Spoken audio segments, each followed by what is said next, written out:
Vamos con los climas y los paisajes naturales de la zona templada. Ya os dije el otro día que os fuerais abrigando, que dejábamos definitivamente los climas cálidos, nos alejábamos progresivamente del Ecuador y nos adentrábamos en las zonas templadas. Estas zonas en las cuales los rayos del sol inciden de forma distinta en las diferentes estaciones del año, teniendo diferentes temperaturas a lo largo del año. ¿Dónde se encuentran estas zonas templadas? Bueno, se encuentran en ambos hemisferios. En ambos hemisferios, cuando digo ambos hemisferios, me estoy refiriendo a que se encuentran en puntos alejados del Ecuador, más o menos entre los 30-35 grados y los 70, tanto en el hemisferio norte como en el hemisferio sur. La diferencia, evidentemente, entre uno y otro es que en el hemisferio norte el verano es en los meses centrales, junio, julio, agosto, septiembre, mientras que en el hemisferio sur el verano es en diciembre, enero, febrero, marzo. El invierno, obviamente, al revés. Bueno, ¿qué más tenemos que decir? Pues que si observáis, estos climas de zona templada son mucho más frecuentes en el hemisferio norte, ocupa una superficie muchísimo mayor que en el hemisferio sur. Esto se debe simplemente al hecho de que la mayor parte de las tierras emergidas se encuentran en el hemisferio norte, mientras que en el hemisferio sur, como podéis ver, pues hay mucha menos tierra en estas latitudes. La fauna y la flora obviamente deben adaptarse a los cambios de temperatura, por eso encontramos paisajes extraordinariamente diversos dentro de los 4 climas que vamos a ver. El primer clima que vamos a ver es el clima estepario, el clima de las praderas y estepas. Es un clima de transición, es decir, el paso de los medios desérticos a los templados. Se parece mucho al desértico ¿en qué? En que las temperaturas en que las precipitaciones son muy bajas, por debajo de los 250 litros. Entonces, ¿cómo le podemos distinguir del desértico? Pues muy sencillo, en el desértico nunca veréis unos inviernos tan fríos. ¿Dónde encontramos este clima estepario? Pues lo encontramos al norte de las zonas desérticas, en el hemisferio sur y al sur de las zonas más templadas en el hemisferio norte. Podéis ver que distinguimos entre estepas frías, en las que los inviernos son más fríos, los veranos son tan calurosos, y estepas cálidas, muy próximas al desierto, en el cual los inviernos no son tan fríos. Aquí tenéis un climograma que nos sirve de ejemplo, que es de un punto de Kazajistán, este país en el centro de Asia. Como veis, muy lejos de los mares, una de las zonas del mundo que más lejos tiene el mar, se encuentra ahí precisamente en Asia, y es una zona en la que esta continentalidad, esta lejanía del mar, pues impide que lleguen frentes nubosos que puedan elevar las precipitaciones. La amplitud térmica, ¿cómo es? Es decir, ¿cómo es la diferencia entre la temperatura del mes más frío, enero, que andará por los -8, y la temperatura del más cálido, que es julio, que andará por encima de los 25 grados? Pues si sumamos 25 y -8, pues fijaros que la diferencia es de 33 grados de amplitud térmica. Una amplitud térmica enorme, propia de un clima alejado del mar. Podemos ver más ejemplos, como el caso de Langún en Mongolia, es un caso muy parecido al anterior. Podéis ver que las precipitaciones son parecidas a las que acabamos de ver, por debajo de 250. Aquí el verano es ligeramente menos caluroso, pero podéis observar que el invierno es aún más frío. O sea, sería un caso de estepa fría total. No solamente los en el hemisferio norte, también los encontramos en el hemisferio sur, en este caso en Chile, en la parte norte de Chile, más o menos por aquí sería donde lo tendríamos. Fijaros que las precipitaciones son un poquito más elevadas, son 278, es decir, superan en un poquito los 250, que se concentran las precipitaciones sobre todo en el invierno, porque si os dais cuenta estamos en un climograma de hemisferio sur. ¿Esto cómo se ve? Pues es muy sencillo, chicos. Hemisferio norte, hemisferio sur. Los del hemisferio norte tienen el verano a la vez que nosotros, junio, julio, agosto, septiembre. Y en los climogramas del hemisferio sur, en los climas del hemisferio sur, el verano se corresponde con diciembre, enero, febrero, marzo, los momentos en los que hay menos precipitaciones. Esto es un caso de estepa cálida porque observar que las temperaturas del mes de verano no son más altas que las que hemos visto antes, es decir, unos por encima de los 20 grados, pero observar que el invierno no baja tanto la temperatura, ronda los 10 grados. El paisaje, pues lógicamente, si llueve poco, mucha vegetación no va a haber.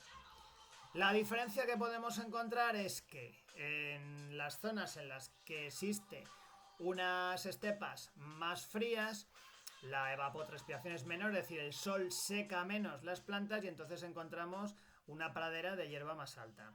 Mientras que en los sitios en los que el calor es más intenso y el frío es menor, la evapotranspiración es mayor, es decir, el sol seca más la vegetación y entonces nos encontramos con una vegetación más escasa, es decir, hay mucho espacio entre planta y planta, entre pequeño arbustillo, vegetación xerófila, es decir, una vegetación todavía menor.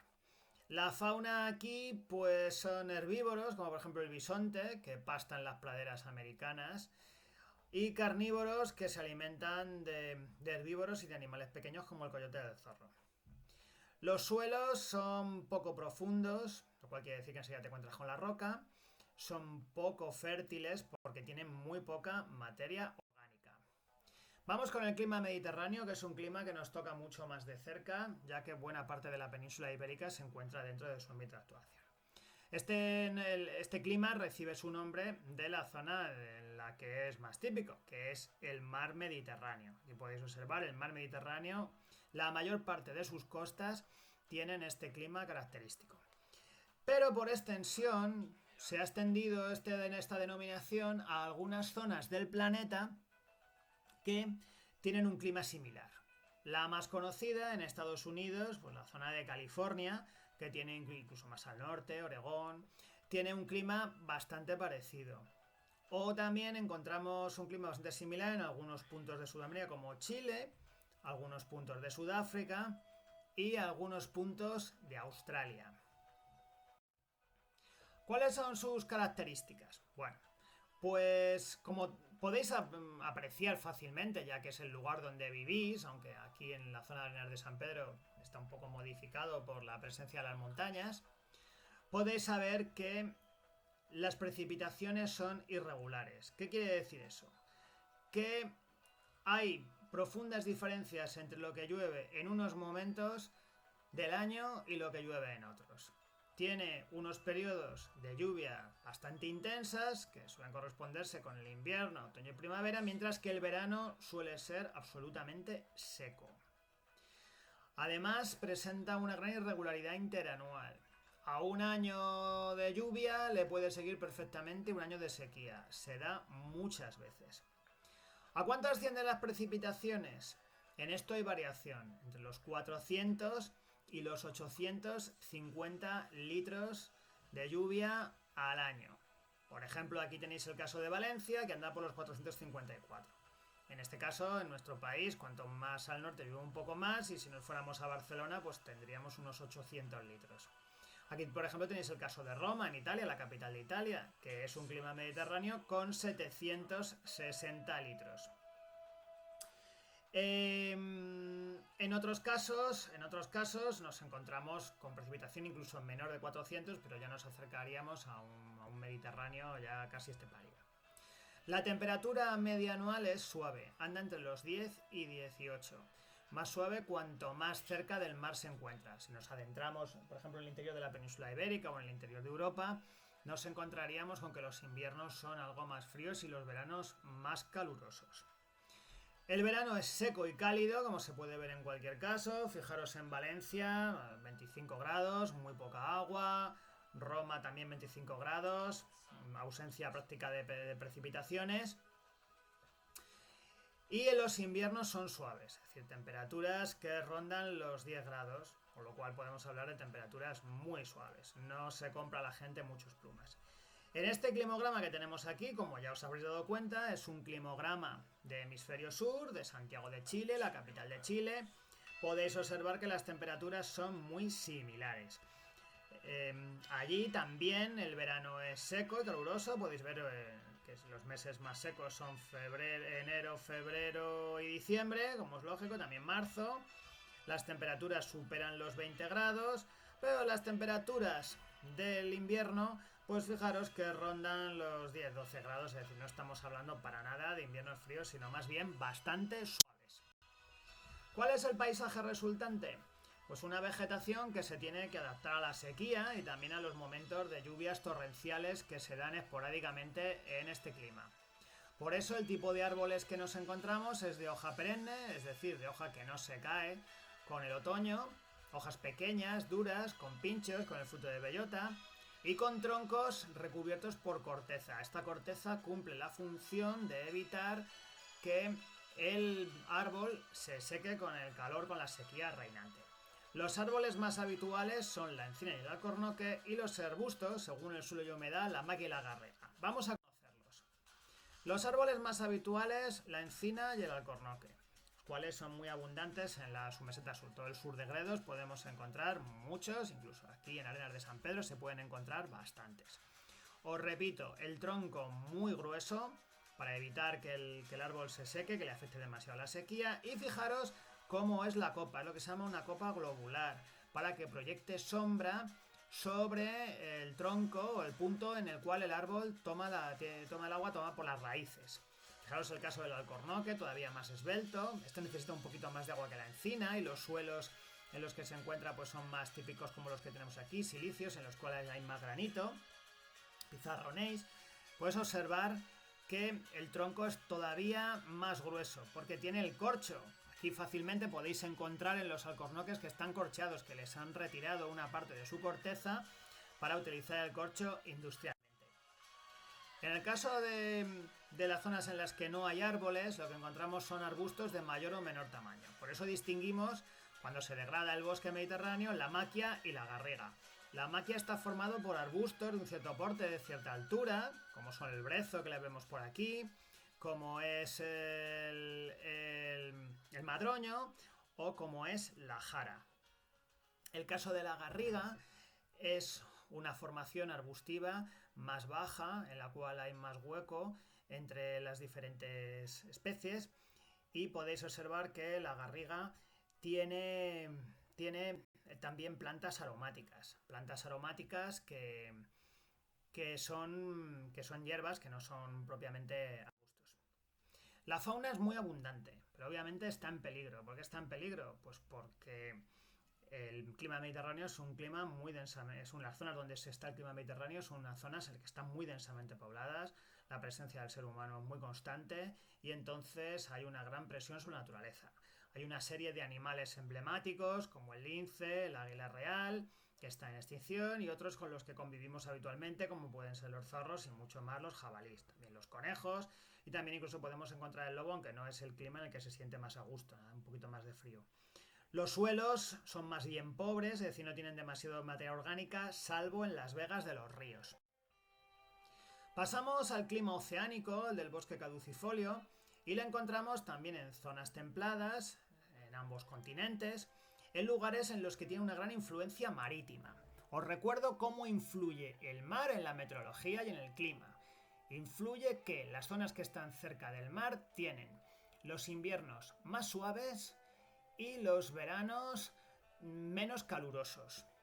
Entonces, no es verdad que según nos vamos al norte hace más frío. No siempre ocurre. Toda la zona en la cual hay clima oceánico no se pueden considerar zonas frías ni muchísimo menos, ya que el efecto regulador del mar hace que las temperaturas no desciendan demasiado. Lo que sí que ocurre es que hay más precipitaciones, es decir, las precipitaciones cerca del mar son mayores. Por eso lo encontramos en Europa, en la Europa occidental y norte, lo encontramos en la parte también noroeste de América del Norte, Canadá y Estados Unidos, en algunos puntos de América del Sur, sobre todo más hacia el sur, en la costa del Índico de Sudáfrica, en algunos puntos de mucha precipitación en la ladera este de las montañas de África, Y en Oceanía lo encontramos en el extremo suroriental de Australia y en todo el país de Nueva Zelanda. En las dos islas de Nueva Zelanda es un clima oceánico muy característico. Vamos a observar sus características climáticas en los siguientes climogramas. ¿Qué podéis ver? Claro, ¿qué tienen todos en común? Pues observar que las precipitaciones son por encima de 1000 litros. Pero observar que nunca son excesivas. Esto es, si algo que caracteriza al clima oceánico es precipitaciones muy regulares, es decir, precipitaciones durante todo el año, pero no torrenciales. Es lo que los vascos llaman chirimiri, los gallegos chispear, los asturianos orvallu, que es algo continuo en las zonas que tienen este clima oceánico. De la misma manera podéis observar cómo las temperaturas son muy contenidas. Da igual que vayamos a Francia, que vayamos a San Sebastián, fijaros que tiene 1738 litros. Las temperaturas en invierno superan siempre los 5 grados, apenas hay heladas, y los veranos, esta es la novedad, los veranos no superan los 20 grados. Da igual que lo veamos en Francia, da igual que lo veamos en San Sebastián, da igual que lo veamos en la capital de Irlanda, Dublín, aunque aquí vemos que las precipitaciones son algo menores, o que nos vayamos a Nueva Zelanda, a Wellington, donde aquí podemos ver, claro está, con la diferencia de estar en el hemisferio sur y que cambiamos las estaciones, pues podéis observar como el mes que tiene la temperatura más baja, que es julio, son 9,2 grados, es decir, no se puede hablar de frío intenso. Aquí podéis ver que son también más de 1000 litros.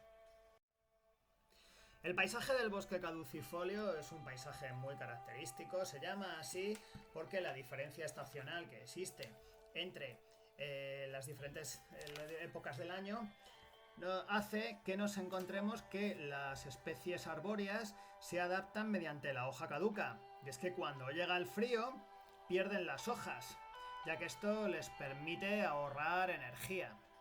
Ahorran energía quitando las hojas que cambian de color en otoño, que dan lugar a estas escenas tan maravillosas que podemos encontrar en los bosques de hoja caducifolia.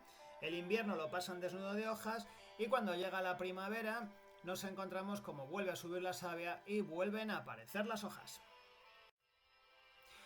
Los mejores ejemplos que podemos encontrar de este tipo de árboles se pueden encontrar en la zona, en el caso del roble y el castaño, que me imagino que todos conoceréis, típicos árboles de hoja caduca. En el caso del espécimen que tenemos aquí, el Quercus pyrenaica, prácticamente no tira la totalidad de la hoja a finales de otoño, permanece parte de la hoja durante el invierno, aunque es una hoja que luego cuando llega el rebrote de primavera vuelve a salir. Y observar el caso del haya. El haya es un árbol característico del norte de España, aparte de la costa occidental europea. Es un árbol muy adaptado a este clima oceánico y lo podéis ver con sus frutos, los hayucos. Aquí no lo tenemos porque los veranos son especialmente cálidos, no aguanta nada bien la sequía estival y además necesita suelos más bien calizos, más bien básicos. Aquí podéis ver diferentes imágenes de este bosque caducifolio. Fijaros que donde no hay bosque, a lo mejor en zonas próximas al mar, o en zonas en las que ha sido talado el bosque para dedicarlo al pastoreo, sobre todo de ganadería de vacuno, podéis observar que se ve sustituido por un característico paisaje muy del norte de Europa, muy del norte de España, que son los prados verdes. La fauna está adaptada a los cambios y tiene animales muy emblemáticos, muy característicos, como por ejemplo el oso, el lobo, las ardillas en los bosques, aunque esas también se pueden encontrar en zonas de montaña como aquí. Y los suelos, pues al haber mucha materia orgánica acumulada, fijaos la cantidad de hojas que caen y que se convierten en materia orgánica, pues son unos suelos extraordinariamente profundos y ricos en materia orgánica. Vamos con el último clima de la zona templada, que es el clima continental. Atención, ¿dónde lo podemos encontrar? Pues aquí lo encontramos en zonas alejadas de los mares. Por eso el nombre de clima continental.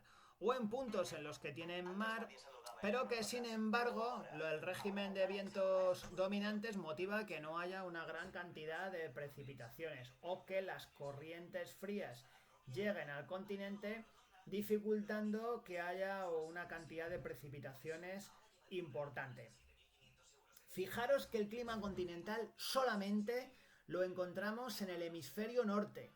¿Por qué es esto? Pues muy simple, porque el hemisferio sur, al haber muy poco continente y mucho mar, es más difícil que encontremos clima continental. No se terminan de dar las circunstancias que propician la aparición de este tipo de clima.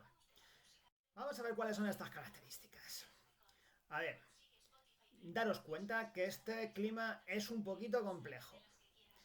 La temperatura suele ser más bien baja, es decir, la media no suele superar los 10 grados.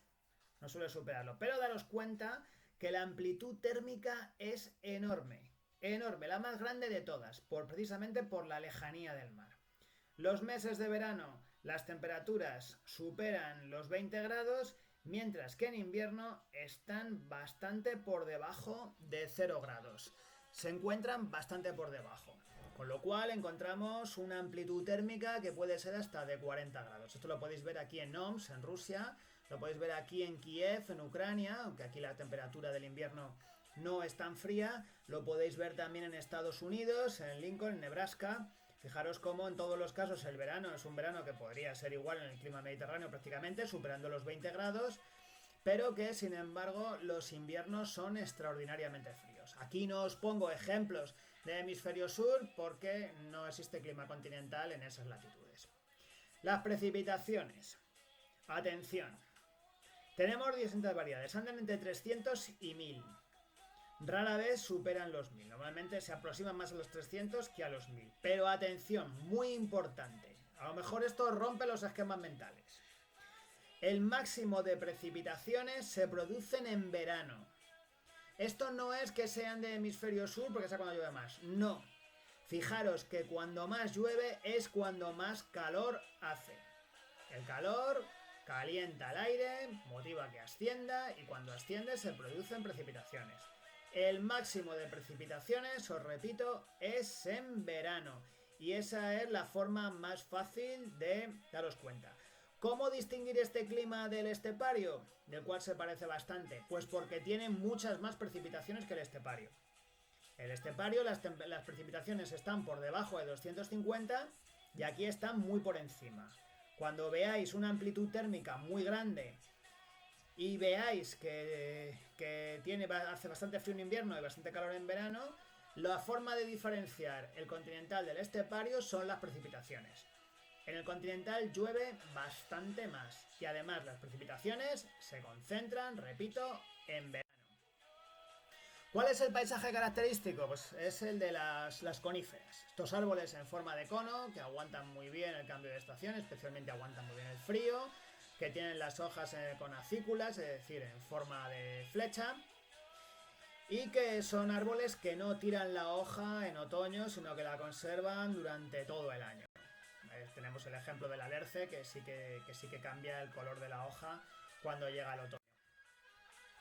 La fauna que existe es poco variada por las bajas temperaturas invernales, ya que los inviernos son bastante duros para sobrevivir en ellos. Tenemos también una serie de animales emblemáticos como son los alces y los renos, muy propios de las praderas resultantes en estos espacios en las que no hay árboles de coníferas, y animales carnívoros pequeños pues como pueden ser el bisón y la marta. Los suelos del clima continental tienen una característica muy típica que son lo que se llaman las turberas. ¿Qué son las turberas? Las turberas son que la materia orgánica se acumula sobre el suelo, sobre la parte mineral, se congela en los meses invernales y cuando llega el verano, cuando llega la final de primavera, se produce el deshielo de la nieve, se incrementan, como hemos visto, las precipitaciones y se crea una zona de materia orgánica encharcada, como la que podéis ver en la fotografía, que cuando se seca se puede utilizar como combustible. Bueno, con esto terminamos ya los climas de las zonas templadas. Ver el vídeo con tranquilidad, repasarlo las veces que haga falta y cuando queráis algo, preguntáis. Adiós.